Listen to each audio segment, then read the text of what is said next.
ஸ்ரீராம ஜெயம். சிவதனுசு முறிஞ்ச சத்தம் இந்த பூமியையே அதிர வச்சுது.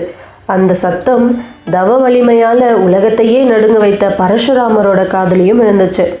கோபத்தில் எழுந்த பரசுராமர் உடனே அரசவைக்கு வந்தார். அந்த சந்திப்பில் என்ன நடந்துச்சு தெரியுமா? வாங்க இன்னைக்கு இந்த வீடியோவில் பார்க்கலாம். லாஸ்ட் வீடியோவில் மிதிலா நகரம் முழுசுமே மகிழ்ச்சி வெள்ளத்தில் மூழ்கி இருந்துச்சு. காரணம் என்ன? ஸ்ரீராமரும் சீதா தேவியும் திருமணம் செஞ்சுக்கினாங்க.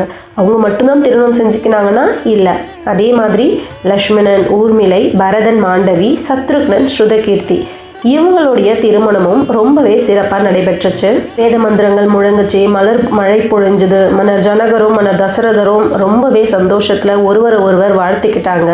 திருமண விழா முடிஞ்சதுமே அயோத்திக்கு திரும்புகிற நேரமும் வந்தது. அவங்க எல்லாருமே கிளம்பிட்டு இருந்த அந்த நேரத்தில் வானம் திடீரென கரு மேகத்தால் சூழ்ந்துச்சு. ரொம்பவே பலத்த காற்று வீசியது. மரங்கள் எல்லாமே கீழே முறிஞ்சு விழுற அளவுக்கு அசைஞ்சிட்டு இருந்தது. அந்த நேரத்தில் கையில் கோடாரியோட நெற்றியில் தீப்பொறி போன்ற கோபத்தோட ஒரு மகத்தான முனிவர் வந்தார். அவர்தான் பரசுராமர். அவரை பார்த்த அரசர்களும் வீரர்களும் ரொம்பவே அச்சத்தில் இருந்தாங்க. பரசுராமர் இடிமுழக்கம் போன்ற குரலில் கேட்டார், சிவதனுஷை முறித்தது யார்? அதை கேட்டதுமே அந்த அரசவை முழுசுமே அமைதியாகிடுச்சு. அப்போது அமைதியாக முன்ன வந்து நின்ன ராமர், அந்த வில்லை நான் நாணேற்ற முயன்ற போது அது முறிந்தது அப்படின்னு ரொம்பவே பணிவோடு சொன்னார். பரசுராமர் தனது தெய்வீக வில்லை ராமர் கிட்ட கொடுத்தாரு. இது விஷ்ணு தனுசு.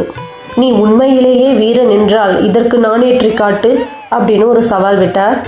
சவாலை ஏற்றுக்கிட்ட ராமரும் அங்கிருந்த பெரியவங்களையும் குருவையும் வணங்கிட்டு அந்த வில்லை கையில் எடுத்தாரு. ஒரே கணத்தில் வில்லை நாணேற்றி அம்பையும் பொருத்தினாரு. அதை பார்த்து எல்லாருக்கும் ஒரே ஆச்சரியமாக இருந்தது. அப்போதான் பரசுராமருக்கு ஒரு பெரிய உண்மை புரிஞ்சுது. ராமர் சாதாரண மனுஷர் அல்ல, தர்மத்தை நிலைநாட்ட வந்த பரம்பொருள் அப்படின்றத அவர் உணர்ந்தார். அந்த கோபம் அப்படியே மறைஞ்சு போனது. அவர் ராமரோட முன்னாடி பணிந்து நின்று, பிரபு, உங்கள் தெய்வீக மகிமையை அறியாமல் நான் சவால் விட்டேன், என்னை மன்னியுங்கள் அப்படின்னு சொன்னார்.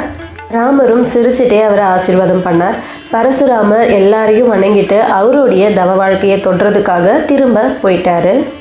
இதுக்கப்புறமா எல்லாருமே ரொம்பவே மகிழ்ச்சியோட அயோத்தியை நோக்கி அவங்களுடைய பயணத்தை தொடர்ந்தாங்க. வழி ஃபுல்லாகவே மலர்கள் தூவி எல்லாரும் வரவேற்றாங்க. ராமர் மற்றும் சீதா தேவியோட வருகையை எதிர்பார்த்து அந்த அயோத்தி நகரமே விழாக்கோலமாக இருந்தது.